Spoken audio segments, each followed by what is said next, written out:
abo twabanye munsi w'ejo, For those whom we were together yesterday, twarebeye hamwe uburyo ibyo twize byose muri ibi byumweru ko ari bitandatu.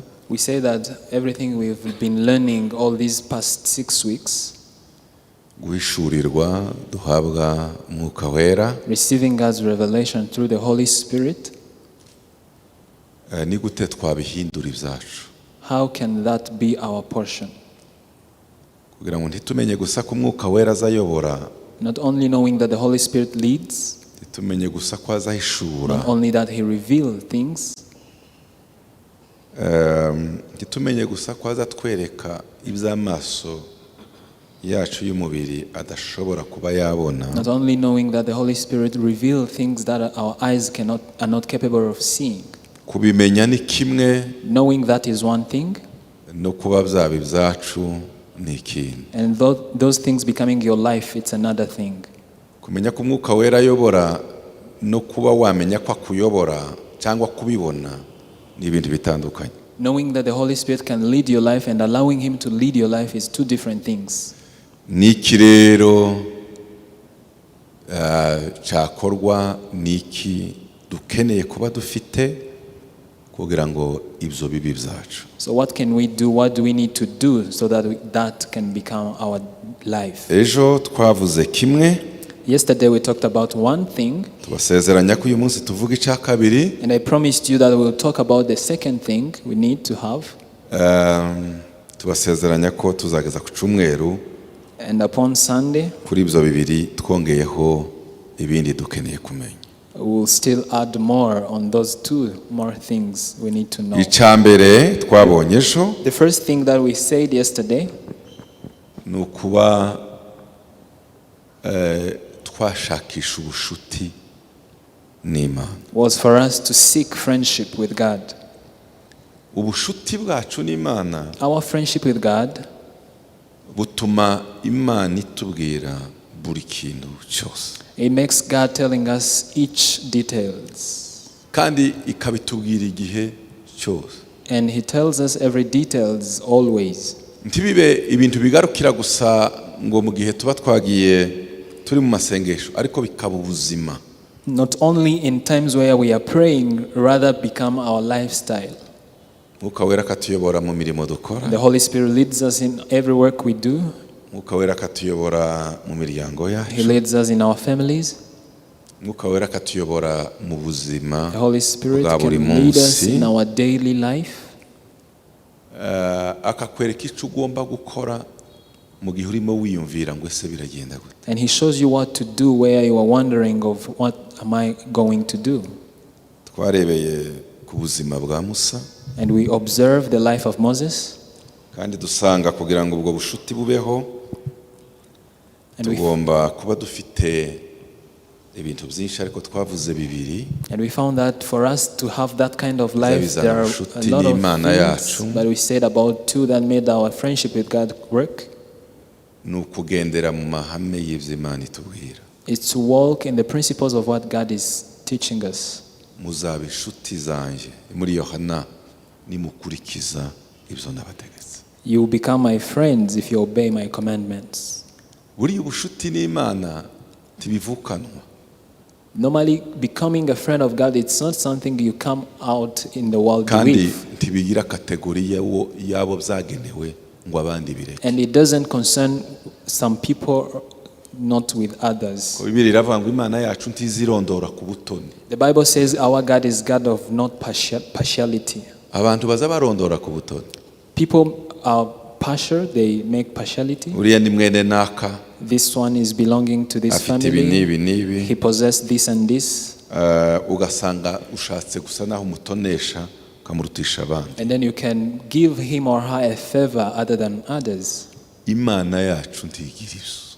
And our God is not a God of partiality. Ni ngombwa gusa kuhagarara mu mahame yayo. It takes only to stand in His principles.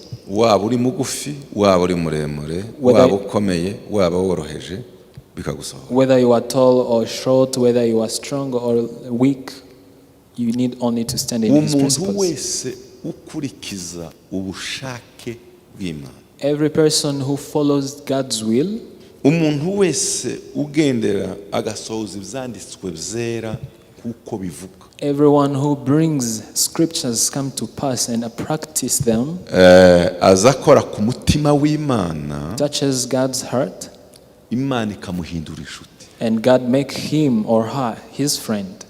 kandi yarangiza kumuhindura inshuti And after making him or her a friend, ikazimuhishurira ibintu. he start to reveal things to him or her. Twarebye ingero z'abantu bakundana b'inshuti, And we've Hari ibanga observed wamuhisha an se? example of friends, those who love each other. none nimba utahisha umugenzi wawe ko ari inshuti mugasangira akabisi n'agahiye, none se Imana yose ni igipfu? And then if you cannot hide anything from your friend, do you think God can be mocked? Muzi impamvu Imana yageze ibwira Daniyeli akantu kose? Do you know the reason why God will reveal everything to Daniel? Daniyeli yari inshuti y'Imana. Daniel was really a friend of God. Ni mubarebe bakiri abasore mu buzima bwabo bakigera i Babuloni, Observe them how they were young in Babylon, abandi bose birukankira kurya ibiryo z'ibwami, and every person ran to eat ariko bo food from the basanga hari palace. ibintu bitajyanye But they found ibyanditswe, something was not aligned with the scriptures. baravuga toya ntabwo twabikora. And they said, no, we'll not do it. Imana ireba ukuntu bahagaze mu byanditswe, bahagaze mu bushake bwayo, Imana irabishimiye. And God observed them how they were standing firmly in the scriptures, in the principles, and he was delighted by them. Mwuka wera azatuyobora mu bintu. So the Holy Spirit leads us in many things. None se ariko muzamugaragaza rimwe na rimwe mutekereza Please try sometimes to think about it. ngo babashira kwiga mu mashuri hamwe na bagenzi babo, They placed them in the same school with other people. hari za kritere bagombaga kuba bujuje, abantu bakomoka mu nzu zikomeye, beza ku buranga, bakira abasore, kandi babanza kugaburirwa cyane bagasa neza. And they had all these requirements of being handsome, intelligent, sound, and tall. Everything was... Bamaze kwiga umwama arabahamagara ati nimuze rero mu kizamini. And after learning, a king called upon them to come for examination.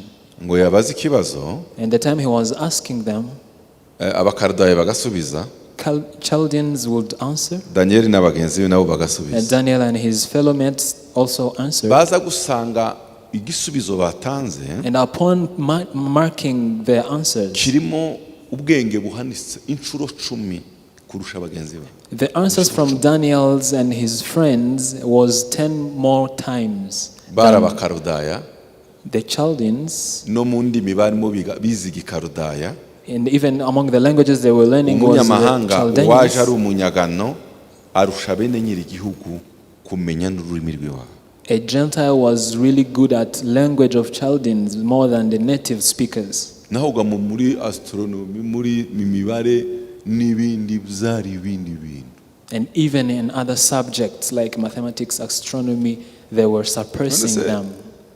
Nibyo tubyemere ko bari abana bavukanye ubwenge. Yes, we can accept that they were born with this knowledge, Ariko ntibwari ubwenge busanzwe. but it was not just normal knowledge. Bwari ubwenge burimo inspiration. There was an inspiration, Ubwenge burimo and revelation. that wisdom, it contained a revelation. Muvuge ngo haleluya. Hallelujah. Mwongere cyane haleluya. Hallelujah. Narimo ntekereza Yosefu I was thinking about Joseph. yari umugabo wakurikizaga iby'Imana. He was a man who followed God and in his principles. Nimurebe urugamba yarwanye muka Potifari arimo amugaragaza ngo baryamane, umwana w'umuhungu araziririza. See the war he was battling with the wife of Potiphar upon being tempted by Potiphar's wife. He was he was put in Muri prison. prison tuzi imyaka yagizemo. We don't know how many years he spent in Ariko prison. ikibazo kiba mu gihugu, Farawo ashakisha abantu bo gusobanura barabura. But the problem arose in the country, and Pharaoh was looking for some people to explain the dreams, and he could not find Bahamagara one. Yosefu ati ngwino hano. And then they called upon Joseph. ngo hagere asobanura ibyabaye anamubwira n'igisubizo kigomba kuba cyakemura ikibazo kigiye kuba. And Joseph explained about the dreams and he gave out an answer, the remedy of the problem that was about to come. Ijambo rizarishimisha niringi. And the word that really makes me excited ngo maze is Farao arahaguruka. Pharaoh stood up. ngo aravuga ngo ese mu gihugu cyose ntwariye cyose hari umuntu wundi mwari mwabona ufite ubwenge bungana n'ubw'uyu mugabo. And he said, have you ever found a man who is full of wisdom like this person? iyo wakurikije amabwiriza y'Imana, So when you are following the principles of God, nukuri ndabarahiye, indeed I tell you the truth, muri situation uzanyuramo ntabwo bazagusomamwe ubuswa. you will not be mocked down in all situations that you can go. no mu gihe uzafata icyemezo nyacyo abantu bareke kucumva ariko nyuma bazagitangarira ati titurabona umugabo wari waramenye ubwenge. Wisdom, Holy Spirit. And even in your ways of taking decisions, people might not hear it by then, but they will hear it even after, and then they will confirm that you are full of wisdom. niyo mpamvu muzamubona, And that's why you can see, niyo yaba ari umwana w'umukobwa cyangwa w'umuhungu though he might ukiri be muto, a young girl or a young boy, iyo yubashye akagendera mu mabwiriza y'ijambo ry'Imana, if he or she obey God's command, uzumusangana ubwenge bungana n'ubw'abasaza. you find him or her full of wisdom proportional to those of a young Uzi impamvu? adults. Mwuka wera azanamuhishura n'uburyo avuga n'uburyo yitwara n'uburyo abaho. Do you know the reason why? That the Holy Spirit gives him wisdom of how to conduct him or herself. turi kumwe muvuge ngo Are we haleluya. together and say hallelujah? mwongere cyane haleluya. Hallelujah. inshuti y'Imana nikurikiza ibyanditswe cy'ijambo ry'Imana rivuga tunyura ibumoso tunyura iburyo ukajya straight ube inshuti. kandi Imana rero iguhishurira muri domene zose ubwenge utavukanye n'ubwo amashuri yawe atago. A friend of God is the one who follows God's scriptures, God's word, aligned in the word of God without going right or left. You are aligned, and God reveals things to you in all situations. ikindi cya kabiri kituzanira ubushuti And the second thing that brought friendship of God ni to us, ugutindana n'Imana, kuba mu bikari by'Imana, It is- kuba muri presence. it is to spend much time in God's presence. uko ugenda ubana n'Imana, The more you spend much time with God, umwanya wawe munini ukabana you n'Imana, take your enough time and spend it with God, uhinduka inshuti y'Imana. you become a friend of God, kandi warangiza guhinduka inshuti and y'Imana, after becoming his friend, Imana ikazikubwira akari mu mutima. God will start to reveal things, hidden things in his ibi heart. ngibi si teori, And this is not just theory, ni ubuzima bwa buri muntu. it is a daily life practice. Icyambere rero twashimangiye twavuze ejo nico So- kuba inshuti y'Imana bituma mwuka wera abana nawe kuguhishurira ibikenewe byose ugomba kumenya n'igihe ugiye gufata ibyemezo ukaziyoborwa n'umwuka buri gihe. So that's one thing that we said about yesterday, becoming a friend of God, and the Holy Spirit will start to reveal things to you on how to decide to do your life on a daily basis. uyu munsi turavuga icya kabiri. So today we'll talk about the second thing. numara kuba inshuti y'Imana, After becoming God's friend, ariko hari ikindi cya kabiri nacyo ugomba kuzirikana. there are another point that you need to consider. Mu gitabo cy'abami ba mbere igice cya 19, In book of 1 Kings chapter 19, ubwo nyine nari nsubiriyemo abatahabaye umunsi I w'ejo, was giving you a summary for those who were not present yesterday. guhera ku murongo wa mbere, abami ba mbere igice cya 19, 1 Kings chapter 19, umurongo wa mbere reading from verse 1. tugeze ku murongo wa 18. We are reading through 18. turavanamo isomo rindi rya kabiri tugomba kuzirikana mu buzima bwacu bwa buri munsi We'll have the kugira ngo umwuka wera ayobore ubuzima bwacu. We'll have the second lesson of what we need to have, that the Holy Spirit will be able to lead Bibiri iravuga ngo nuko Ahabu atekerereza Yezebeli ibyo Eliya yakoze byose, kandi nuko yicishije abahanuzi bose inkota. Semur. Ahab told Jezebel all that Elijah had done and how he had killed all the prophets with a sword.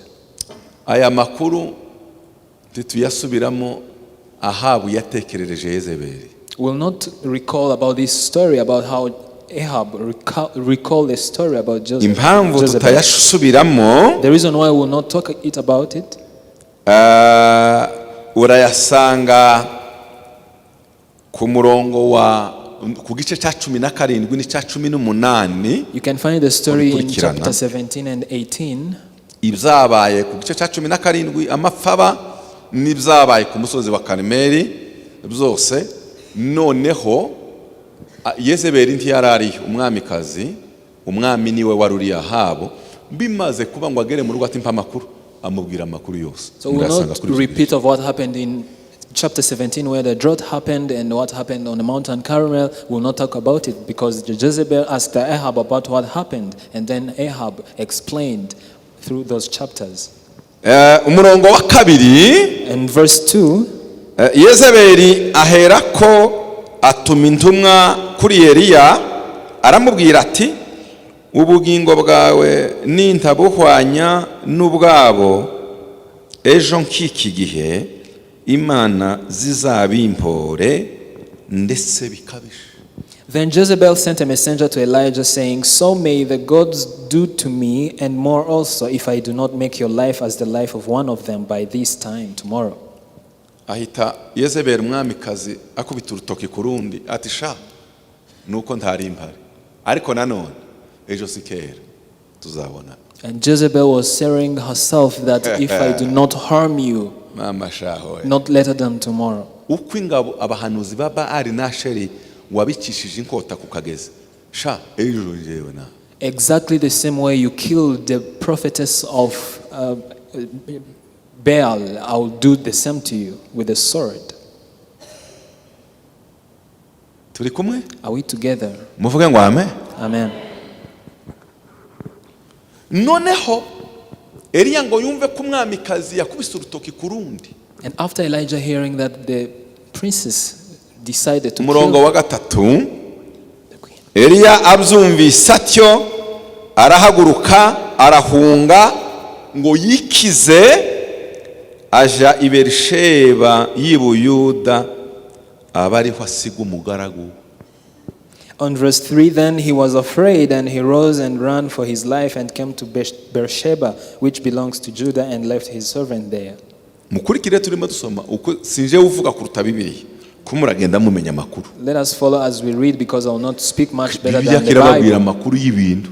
I'm just telling you the story. Gusa nija gusoza twese hamwe turaja kuvana mu cya kabiri tugomba kumenya. But upon our conclusion, we will grab one thing, another lesson of what we need to know. Umurongo wa kane, and on verse 4, ariko agenda wenyine urugendo rw'umunsi umwe mu ishyamba, ahageze yicara munsi y'igiti c'umuretemu yisabira gupfa ati Uwiteka ndarambiwe icyabimara nuko ubu wankuraho nuko ubu wakuraho ubugingo bwanjye kuko ntaruta basogokuruza ubwiza. But he himself went a day's journey into the wilderness and came and sat down under the broom tree. And he prayed that he might die and said, it is enough. Now, Lord, take my life, for I'm not better than my fathers. Elijah, what is causing you to be troubled? Umugabo wamanuye umuriro ukava mu ijuru. A man who called upon fire from heaven. Yezebeli aravuze urahunze data ubwoba bubaho ugeze n'igihe ugiye kwiyahura. And Jezebel is calling upon you and you are fleeing and about to die, to kill yourself. Erega yemwe ibihe ni igitangaza. And let me tell you, times and seasons are really amazing.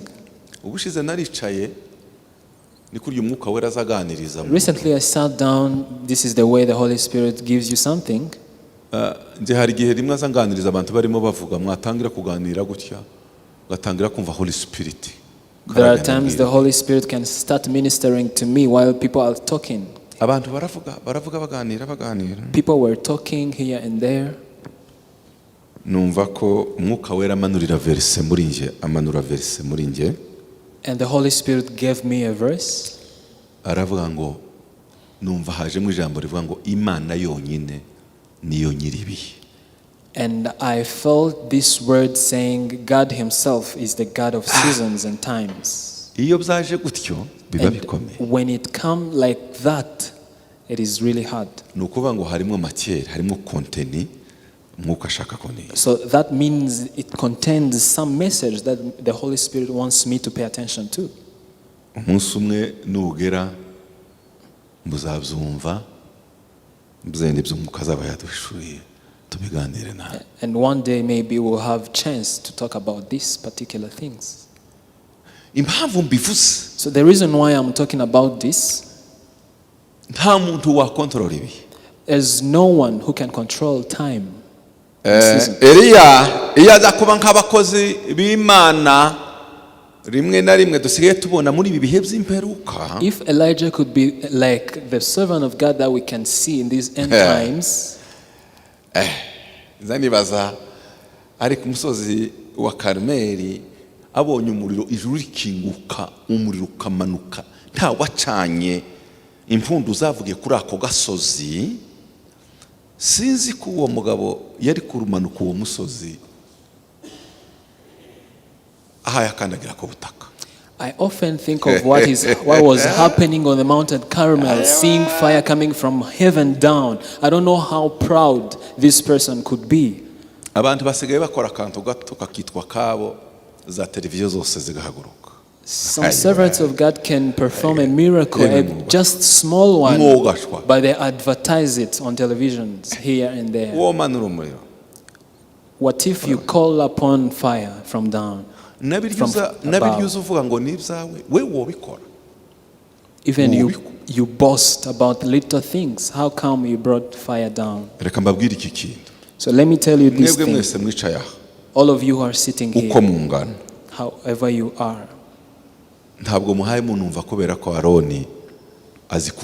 you are not just listening to me because I am eloquent. Never.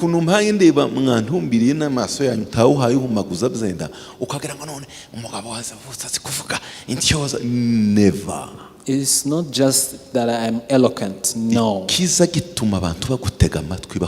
The reason why people can pay attention to what you are talking about, and they feel edified, yet you are reading the very same words that they have read. Holy Spirit. It is just the Holy Spirit. Hallelujah. It's just the Holy Spirit who gives you favor and anoints you to the words that you are speaking to minister to people. Tekereza umugabo haye umanuka umusozi atagiye yakoze ibirenge hasi niyenda banamuteruye amwe ko baravuza impundu abandi niyenda bagize gutya butaracya. Think of a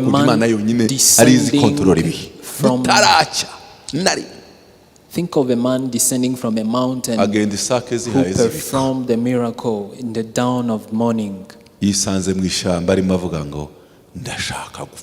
And he found himself in the forest thinking of dying. A man who brought fire down. God himself is a God of seasons and times. Hallelujah. Hallelujah. So those people who understand that God himself is the God of seasons and times, they behave like those people who understand, who are aware that they do not control it. Because the season of today might be different with tomorrow's seasons. If you can understand that the person whom you are talking to today might have another level tomorrow.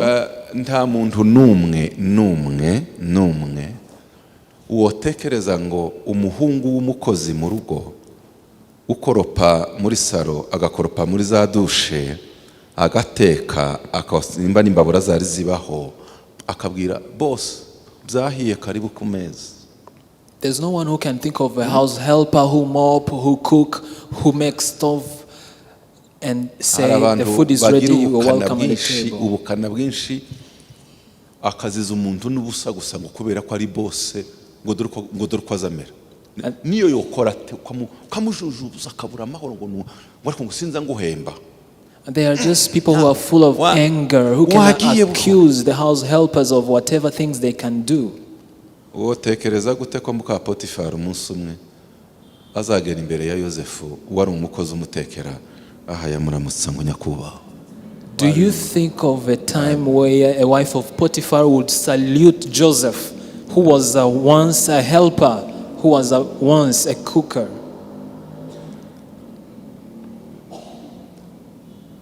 Musarire yaza kuba ari umuturage wo hasi, if he would have been just a normal citizen, yo menye ko wa wundi yageze mu byubahiro akaza yihungira.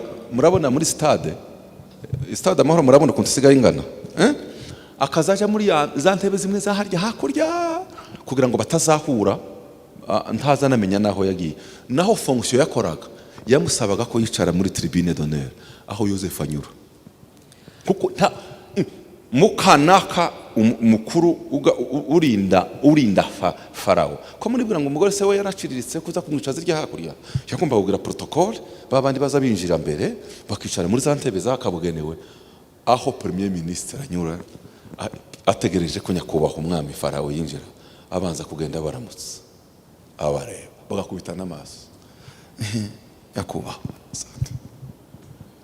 Joseph Imana nyiriki muvuge cyane, Imana nyiriki, God of seasons, Imana nyiriki, God of seasons and times.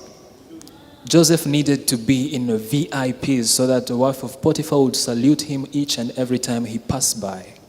Ubuse reka ngaruke naringiye muri teme umwuka wera yampishuriye ubwo ngubwo numvise, ariko ni makere bihishuriwe hano, yampishuriye gusa ko Imana rero nyiribi tange kuja muri development. I was about to develop another thing. Ngo akariro gake na feri mumbwirire akariro gake niki na feri. Abo mubana, tell your neighbor that you have to slow down. Abo mubana nabo tunze nabo uyoboye nabo mukorana uzushiramo akariro gake. People from your household, your workmates, your classmates, you should go slowly and slowly. Just go slowly. Imana nyiriki, God of seasons and time. Eliya umugabo wari kuri top, Elijah, a man who was at the top, wari wanditswe mu binyamakuru ngira ngo the one who was broadcasted in every newsletter. Akanzwe n'urupapuro, ibihe birahindutse, Satani akoresheje agapapuro k'umumwa ka Yezebeli yamayishiramo umugozi, aryama munsi y'igiti cy'umuretemu, aravuga ngo n'ubundi ntaco maze, basogokuruza nabo barapfuye, ndabera kwiki ndashaka gupfa. He was just terrified by a simple letter from Jezebel, and he was down under the broom tree wishing that he can die. Ese twaba turi kumwe muvuga ngo amen? Are we together and say amen? Ariko burya haye aja kwiyahura nacaga ariko amanura umuriro, Imana gayo ntizihindurwa n'ibihe, ari Imana ira control ibihe. God remained the same even the time he was pouring down the fire and even the time he was under the tree wishing to die. Ku musozi wa Karmeli kanezerwa n'umunsi y'igiti cy'umuretemu igaseka ikinezerewe, atariko yewe Eli uwagize ngo Yezebeli agufite ubushobozi. God would question Elijah that kurya nakoranye nawe ku musozi wa Karmeli n'ubu ndacafite control y'ibihe. We can imagine that God was telling Elijah, do you fear Jezebel? I was with you on the mountain of Carmel, yet you are wishing you to die under the broom tree. Nimumve subire ku murongo wa 5. Let's go back on verse 5. nuko yiryamira munsi y'ico giti c'umuretemu arasinzira.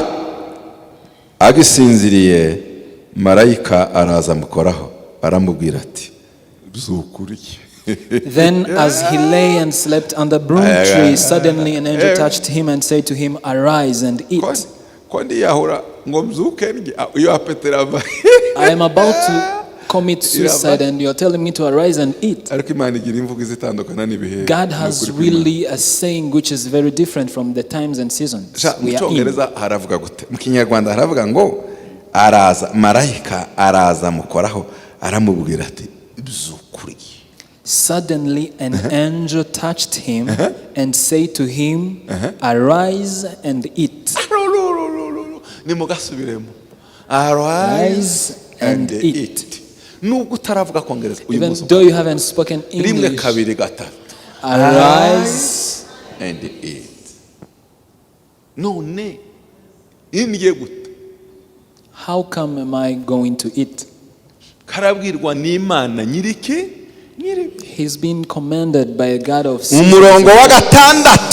And on verse 6, arakanguka abona umutsima utaze ku makara n'agacuma k'amazi biri ku musego we, ararya aranywa arongera ariryamira. Then he looked, and there by his head was a cake baked on coals and a jar of water. So he ate and drank and lay down again. Ariko abantu hamwe sinzi ko tuzatumira. Normally I don't imagine how people are. Marayika mubwira ngo buzukurye, agiye kubona abona umutsima utaze, abona n'agacuma kuzuye amazi, atangiye kurya. Uriyuzi bivuye. Sometimes habonye igitangaza ngo avuga ati uyu mutsima ahantu uvuye ngomba guhindura ibitekerezo. Ngo amare kurya arasa naho atibajije, umutwe wari wazingamye, ibitekerezo byari byafunga, yamayongera kandi yamayiryamira. Ubundi si bingibi. We can see that Elijah was confused. He was not even concerned about where the cake was coming from and even the jar of water was coming from. He just wake up and ate and lay down again. Hari ibihe tuba tunyuramo, there are times we happen to be in, urwijiji rugatwikira ibitekerezo byacu, and then the titwibaze ku bintu. darkness, the cloud would cover our thinking.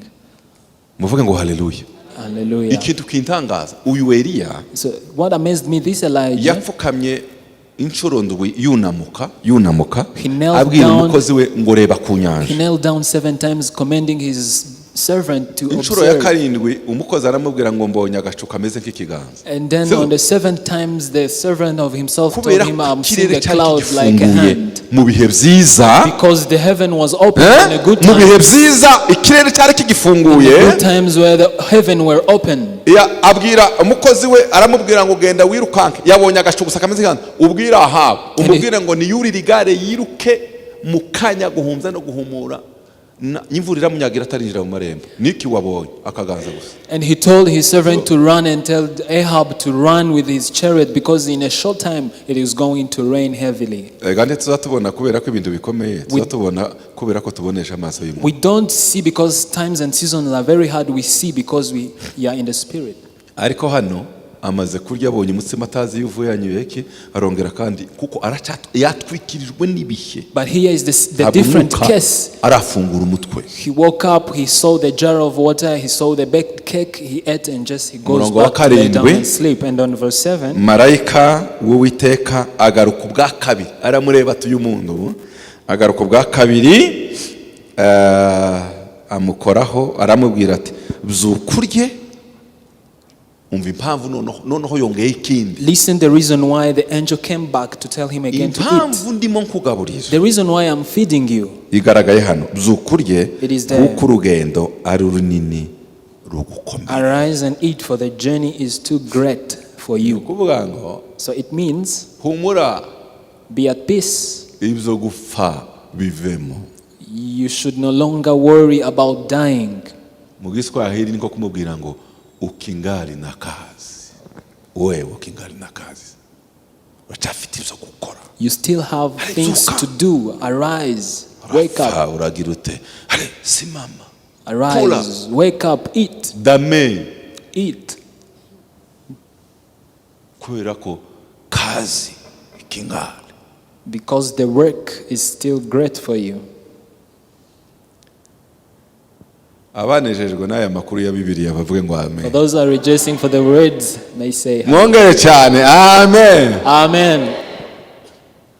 Aha turimo tubona ibihe by'umugabo hayoborwa na Holy Spirit, ibintu byose ko biraba yinjiye mu gihe cy'umwijima cy'akamina ntago hayabona imbere. We see different times and seasons of the person who Ibihe is working bitandukanye. with the Holy Spirit, and another time he's in the darkness, he's not seeing anything. Umurongo wa 8. And on verse 8, Arega mukurikire mu kanya gato ndasoza. please follow because I'm about to conclude. Umurongo wa 8. And on verse 8, Nuko arabyuka ararya aranywa and he arose and iyo ate and nda drank, ayigendera iminsi 40 n'amajoro 40 agera i Horebu ku musozi w'Imana. Amen, and went in the strength of that food 40 days and 40 nights to Horeb, the mount of God.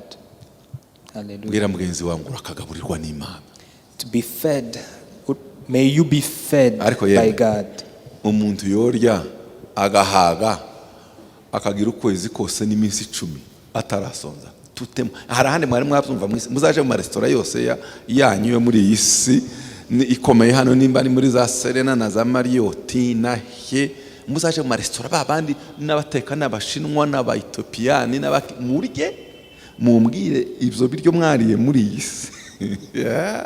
Ariko zigikoni cyo mwijuru.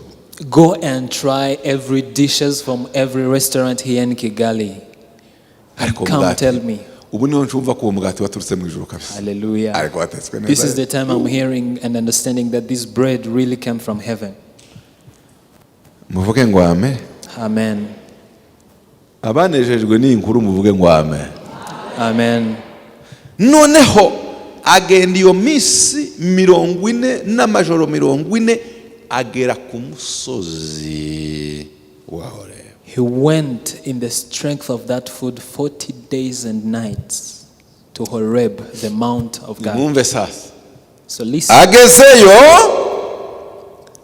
yinjira mu buvumo agumamo, hanyuma ijambo ry'Uwiteka rimugeraho. Aramubaza ati Eliya we urakora ikaho? Ni uri mu biki? There he came to a cave and lodged in it, and behold, the word of the Lord came to him and said to him, what are you doing here, Elijah? Nimwumve umurongo wa 10. Listen to the verse 10. Nawe aramusubiza ati nagize ishaka ryinshi ry'Uwiteka Imana nyiringabo aho, kuko Abisiraheli bavuye ku isezerano ryawe bagasenya ibicaniro byawe, kandi bicishije abahanuzi bawe inkota. Nije nyine usigaye nanjye barangenza ubugingo bwanje. He said, I've been very jealous for the Lord and God of hosts, for the people of Israel have forsaken your covenant, thrown down your altars and killed your prophets with the sword, and I only am left, and they seek my life to take it away. Buriya reka mbabwire, Normally, igisubizo Eliya yatanze this answer he responded kirimo igice kimwe cy'ukuri n'ibindi bice by'ikinyoma. there is one part which is true and another which is lie. Eliya we wavuze ko je mpaye mbona ishaka mu gice cya 18, ariko ahangaha avuga ko bagize ubwoba nyabo. Elijah, I'm seeing the jealousy in chapter 18. Ishaka ryo ririmo. The jealousy is really there. Kuko yaragaragaye mu gice cya And it has been manifested in chapter 17 and 18. hariya ntakantu k'ubwoba wagiraga. We wabwiye Ahabu ngo ndategetse ijuru ntirizongera kugira tuva kuwamuka. Don't you think you were a man the time I was commanding the heaven not to pour out down the rain? But you are now in chapter 19 and you forgot everything that God has done and you are full of fear.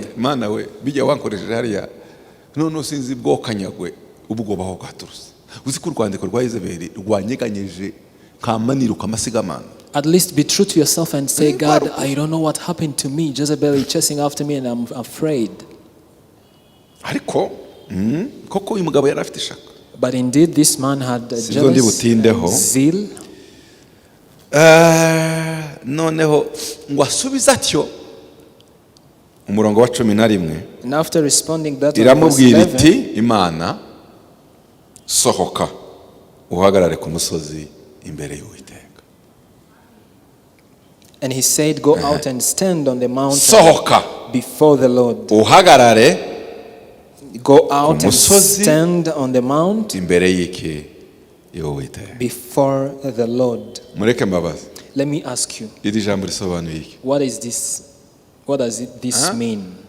Ni ukuvuga ngo Imana yo yamumenye, God Imana nyiribihe God knows times and ibona seasons, ko ikibazo ntabwo ari iherezo ry'ubuzima, and he found the problem is not just the end of life. hari urwijiji rwatwikiriye ubwenge. There is this cloud of darkness that has covered the Akeneye understanding kongera of Elijah. kumva umuco uturuka ku Mana umurikira ibitekerezo. Hallelujah. He again needs Kugira ngo amenye light to enlighten ikiri mu his mutima mind w'Imana. and to know what is in the heart of God. Igituma tuba tugira ubwoba, The reason why we are afraid isi ikadukanga, and the world would tuba turimo make us turebesha fear. ibigarukira ku maso We are y'umuntu. just seeing with our mere eyes. Ariko iyo ucishijemo ukareba amasezerano But when atagaragarira you abantu, goes beyond of the promises that are not iby'umwuka visible kwereka, and you see what the Holy Spirit is revealing to you, ubwoba buza butumuka. you don't have room for fear. Ubwoba buza bugina ngo pye. There is no room for fear. Imana irambwira ngo sohoka umpagarare imbere, And God told Elijah to come and nongere kandi in nkubwire his presence, and then I will tell you another Mwuka thing, yongere ahumekere ubwenge that the Holy Spirit will again wacanganikishijwe minister n'iby'ubwenge to your bwakubwiye mind. n'amaso yakubwiye, You are confused by your background mind, ihari, by what you n'ibyo have wabonye seen. wagarukirije ku maso y'umubiri. You are just using your physical Mpagarara imbere, eyes. gira nkubwire Stand before me and I will tell you nuzaza ubonye fresh ibihe things. byakomeye, The time you see you are in Ibihe difficult byaremereye. seasons and times, nta kindi ukeneye. you do not need Ufite anything. ubushobozi mu guhindura ibihe, You do not have ability to change times and ukeneye kumenya seasons. icyo umwuka wera avuga kuri zo. You need only to know what the Holy Spirit is speaking about, Ukeneye talking about kumenya icyo the ijambo seasons and icyo Holy times. Spirit akubwira You, muri ibyo you bihe. need to know what the Word and what the Holy Spirit is telling you in those seasons and times. Hari abantu bazi bamwe bazavuga ariko uriya mugabo ntagira ubwoba, uriya mudame ntagira ubwoba, ariko uriya musore ntazatekereza, ariko we ntazareba ko anagenda n'imyaka yayikora, nta bwoba agira, kubera ko ubwenge bwe bwasingiriye ico umwuka yamubwiye. Some people in the society might be found fearless because their mind have received the word that says Unyura mu in the bihe bigoye, seasons. The time you are in ntukaze difficult ureba ibihe, seasons, uzubaza Holy Spirit ngo ese uravuga iki, do not umbwiye just iki be muri uyu taken mwanya? with the seasons. Rather pray to the Holy Spirit to ask, what are you telling me? What are you trying to teach me? Turacyari kumwe muvuga ngo Are amen. we still together? Amen. Noneho Imana imubwiye ngo sohoka uhagarare And after God told him to stood ku before him, musozi imbere y'Uwiteka, and after God ngo told him to stand on uwo the mountain mwanya before the Lord, Uwiteka amucaho, and behold, the Lord passed by, maze umuyaga mwinshi and the great and strong wa wind serwakira uraza usatura imisozi, tore the mountains umenagura ibitare and imbere broke y'Uwiteka. in pieces the rocks Ariko before the Lord. Uwiteka yaratari mu muyaga, But ntabwo the yari mu muyaga. Lord was not in the wind. Umuyaga ushize habaho igishitsi And after the wind, an earthquake. cy'isi, ariko Uwiteka yaratari mu gishitsi, muri icyo gishitsi. But the Lord was not in the earthquake. 12 hanyuma y'igishitsi hakurikiraho umuriro, And on verse 12, and after the earthquake, a fire. ariko Imana ntiyari muri uwo muriro. But the Lord was not in the fire. Hanyuma y'umuriro haza ijwi ryoroheje ryituza. And after the fire, the sound of a low whisper. Hanyuma y'ibyo byose, umuyaga, igishitsi, umuriro, haza ijwi, ndabikunda cyane. After of Haza it ijwi all, earthquake, ryoroheje fire, ryituza. the sound of a low whisper. Ijwi ryoroheje. A sound of low 13 Eliya amaze kuryumva yitwikira umwitero we mu maso. And when Elijah heard it, arasohoka ahagarara mu muryango w'ubuvumo. Ijwi riramuhasanga riramubaza riti, Eliya we urakurikaho? and when Elijah heard it, he wrapped his face in his cloak and went out and stood at the entrance of the cave. And behold, there came a voice to him and said, "What are you doing here, Elijah?" umurongo wa 14 asubiza kurya yasubije haruguru ibyishaka n'ibindi ni usigaye wenyine mu bahanuzi. He replied the same thing he mentioned above on verse 14. umurongo wa 15 And on verse 15, Uwiteka aramubwira ati mwumve sasa. listen Uwiteka agira carefully. gute? And the Lord said to him, umwuka wera agize gute? Aravuze. Eliya agize the Holy gute? Spirit is speaking. Arayobowe. Elijah is now Ahawe ikindi being led. cyerekezo. He's been given another direction. Genda, Uwiteka aramubwira ati genda usubire inzira yose y'ubutayu uje i Damasiko, nugerayo uzimikishe Hazayeli amavuta abo umwami wa Siriya, na Yehu mwene Nimushi nawe uzamwimikisha amavuta abo umwami wa Bisiraheli, kandi na Elisa mwene Shafati uwo muri Abeli Mehola uzamusukeho amavuta abe umuhanuzi mu cyimbo cyawe. There is verse 15 and 16. nuko uzaba yarokotse inkota ya Hazayeli, Yehu azamwisha, uzarokoka iya Yehu, Elisa azamwisha. Ariko rero nzaba nsigaranye abantu 7,000 muri Isiraheli batapfukamiye Baali ntibamusome. Hallelujah. There is verse 17 and 18. Kuyoborwa? Have you understood how to be led? Mwumvise ikivuye muri ryajwe? Have you understood what came out from that voice, the low voice that whispered? Mwumvise igikuye Eliya muri bwa buvumo n'igikuye Eliya munsi y'igiti cy'umuretemu no mu bwiyahuzi? Are you understanding what brought Elijah from the broom tree, from the cave, from wishing to die? Imana imuhaye andi makuru adaturuka mu bwenge bwe bwa analyze y'ubwenge bwe. This happened. Ahawe information from heaven. This only happened after God gave Elijah another kind of information which is not originated from his mind. So when you are in difficult times and seasons, tuzabivanwamo nuko washakishije uburyo bihindura, uzabivanwamo nuko haye information nyayo. You will not be taken out from those difficult seasons with your ability, rather by the word that you've been given. Kuyoborwa na Mwuka Wera. Just seek to be led by the Holy Spirit, kugira ngo akubwire icyo Imana itekereza muri ibyo, that He might give you the knowledge of what God is trying to muvuge ngo haleluya, teach you. Hallelujah. mwongere cyane haleluya. Hallelujah. Reka mbabwire iki kintu. Let me tell you this thing. Isomo rikomeye tugomba kuvana. A great lesson that we need to grab from this. Irya mbere twasanze igituma Imana izikubwira buri kintu cyose nuko ubura inshuti. We found that the very first thing for God to tell you everything needs you to become His friend. Ikindi cya kabiri ugomba gukora, So the second thing you need to do, nuko umenya uko ijwi ry'Imana riteye. it is to know the characteristics of God's voice. Ubwo sindabahezaga cya gatatu, ndashaka mbabwira iyo wabimenye icyo bizaba. I'm just telling you the outcome of knowing God's voice. Ijwi ry'Imana ryoroheje kandi rigize gute? Rituje. God's voice is low and it whispers. Sibosera? Ijwi it? ry'Imana rigize gute? God's Riroroheje voice or sound kandi is rigize low gute? and it whispers. Karera mbabazi. So let me ask you.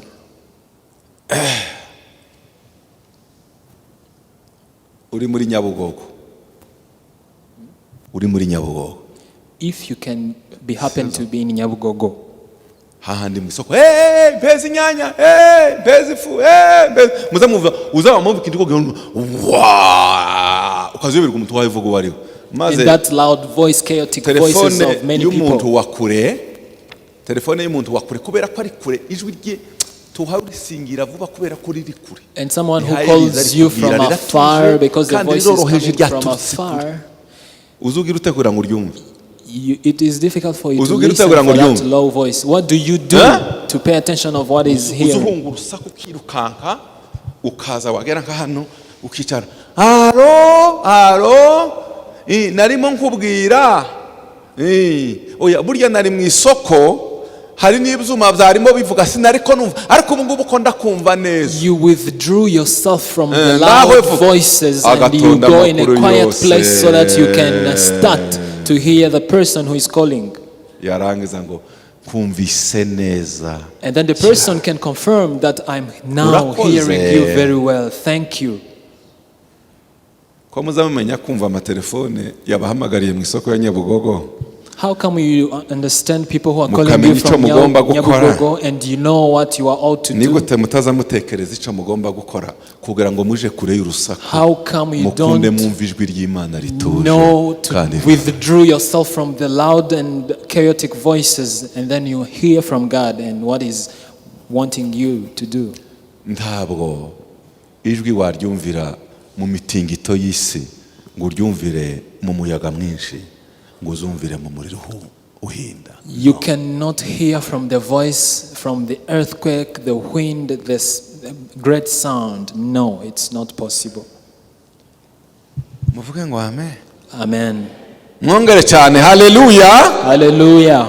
Nari mfite imirongo myinshi ariko reka nsome Yesaya gusa. Dusome Yesaya igice cya 30 umurongo wa 15 nitumara tuje mu butumwa bwiza. Yesaya book of Isaiah verse 30 and chapter 30 verse 15. Uwiteka Imana uwera wa Isirayeli yavuze ati nimugaruka mugatuza muzakizwa mwituze no mu byiringiro nimo muzaherwa imbaraga. For thus say the Lord God, the Holy One of Israel, in returning and rest you shall be saved, in quietness and in trust shall be your strength, but you were unwilling and you said no.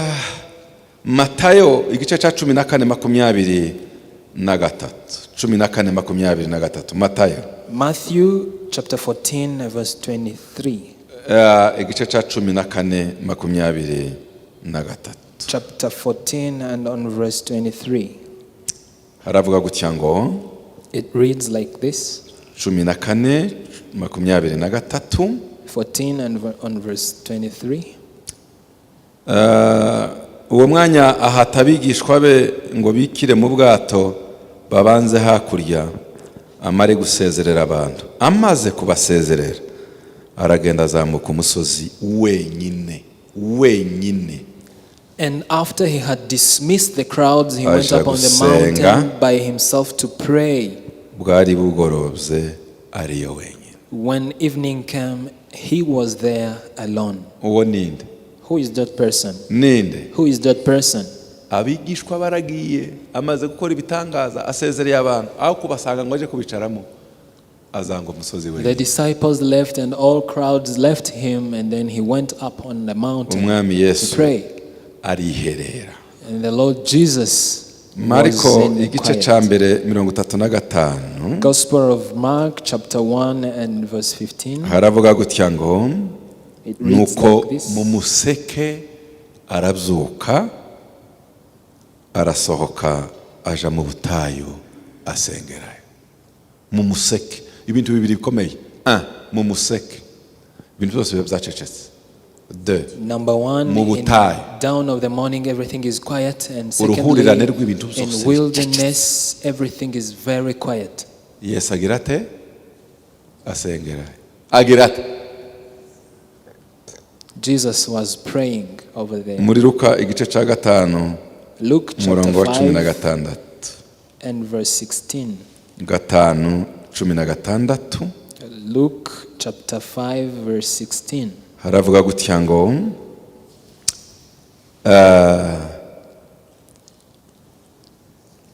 haravuga duhere ku 15. Nyamara inkuru ye irushaho kwamamara, iteraniro ry'abantu benshi riteranira kumwumva no gukizwa indwara zabo.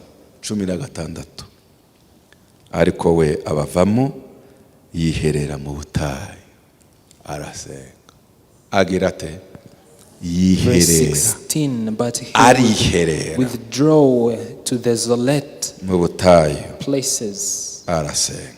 and pray. 21 turangiriza 21. On verse 21, 37.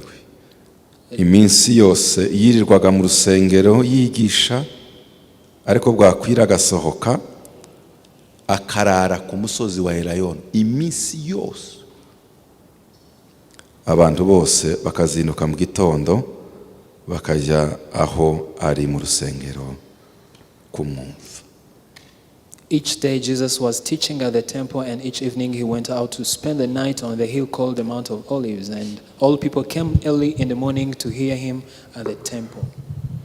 Ngiye gusoza I'm about to conclude mbabaza asking you, kugira ngo mbanze mbabaze, ndashaka kugira ngo numve ko tukiri kumwe, but muvuge before ngo I ask amina. you, may you confirm that we are together. Mwongere cyane amina. Amen.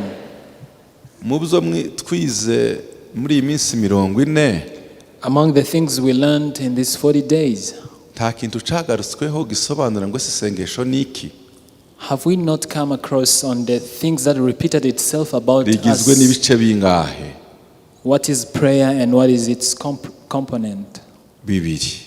2 components of prayer. Wowe ni ukubwira Imana, You need to tell God, ariko ugategereza ukumva Imana. but also you need to Kandi igice kinini listen to God. si igice cya mbere cyo kuvuga. And the great part is not the first one to Igice kinini speak. cy'amasengesho The big part of prayer, ni ukumva icyo Imana yavuze ku byo wavuze. it is to listen from God Kuko concerning of what you nuvuga prayed imyaka for. 3 cyangwa iminsi 40 ugataha nta kintu Imana iragira icyo ivuga. Because even though you pray 40 days or 30 years without hearing from what Ntabwo God is saying, uzahindurwa n'ibyo wavuze. you will not be changed by the Uzahindurwa n'ijambo things rimwe you spoke. Imana yavuze. Rather, you ibyo will be wavuze. changed by what God is saying concerning what you prayed for. Amen. Amen.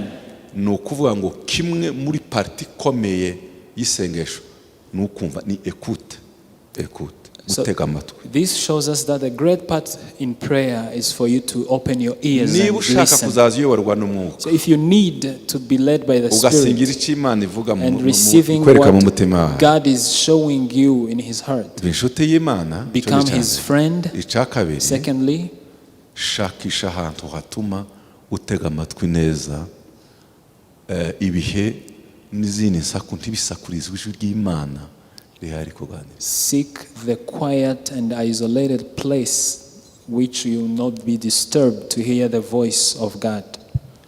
Ugomba kugira ibanga rya kabiri ryitwa kwihererana n'Imana. You should have this secret, which is to spend much Mbabwire time iki with kintu. God. Gusengera muri benshi ni byiza, Praying with other people is really good. abandi barimo bavuga nawe uvuga baragufasha bakagushikikira, Others are praying and you are praying, you support each other. ariko ubuzima bw'amasengesho ntibukagarukiraho. But may it not be stopped by there. Uzagira ibihe byawe wenyine, apana byo kuvuga cyane, byo guceceka Have ugatega amatwi. your personal quiet time which is dedicated to listen more than speaking. Uzutega amatwi kurusha ibindi bintu. Please pay attention on listening much than talking. Kubera ko ijwi ry'Imana riba rituje Because the voice of God is low kandi ryoroheje, and it came in whispering. hari igihe uwo ribuzwa kuryumva n'urusaku rusakuza muri wowe imbere cyangwa urusaku rusakuriza. And it might be hindered by the loudness inside you or outside. Amen. Amen. Amen. Amen. Kugira ubuzima bwa retraite, kugira ubuzima bwawe wenyine, kugira ubuzima bwo gutuza kumva Imana. Living a life of quiet, of having retreats, of spending time with God. Niyo mpamvu Umwami Yesu nyuma yo gukora cyane And that is why the Lord Jesus, after serving yakundaga very kugira much, ibihe byo kwicara mu rukerera, akagira igihe cyo kuba ku musozi, akagira igihe cyo kuba mu butayu, akagira igihe cyo kuba wenyine n'abigishwa be batari kumwe. He loved having quiet time early in the morning in the wilderness alone with disciples, him himself in his alone time. Muvuge ngo amen. Amen. Mwongere cyane. Amen. Cyane. Amen. Cyane. Mureke noneho mbabwire. So let me tell you. Are you still following? No tureke no kujya ko wicara imbere y'Imana ukumva umwuka, sibyo akubwira. No mu banyabwenge bisi uzatinye abantu bagira ibihe byabo bonyine byo gutuza bagatekereza. Not only uretse na Holy Spirit n'ubwenge karemano buza mu bishurira abahora mu rusaku badashobora gusenga. Not only people getting revelation from the Holy Spirit, even from the elites of this world, from the mere knowledge of this world, people can get understanding and knowledge from quietness, far away from loudness. People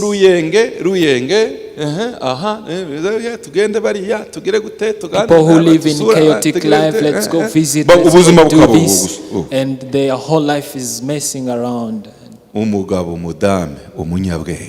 Men and women, an intelligent person, he is strengthened by a long time about thinking.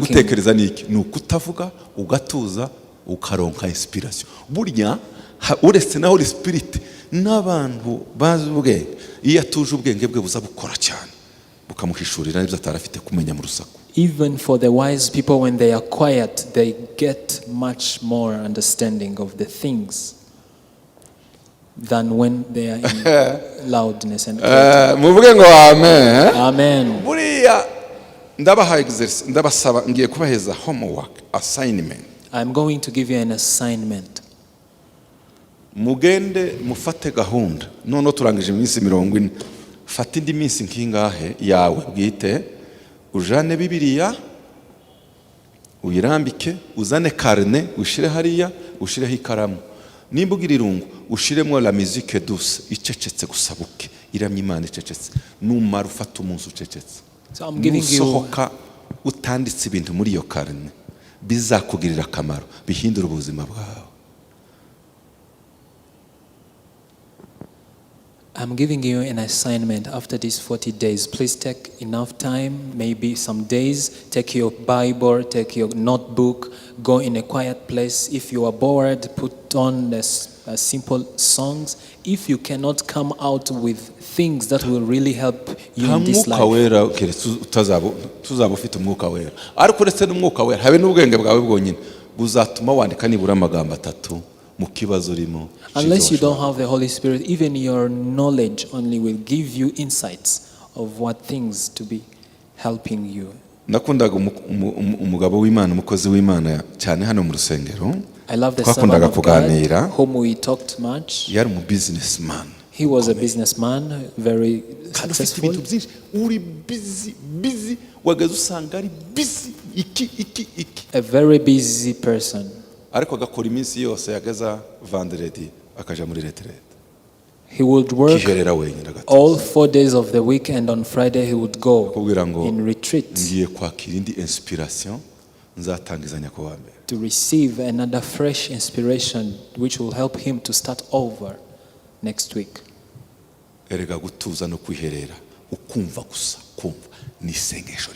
Even remaining calm in quietness is a great way of praying.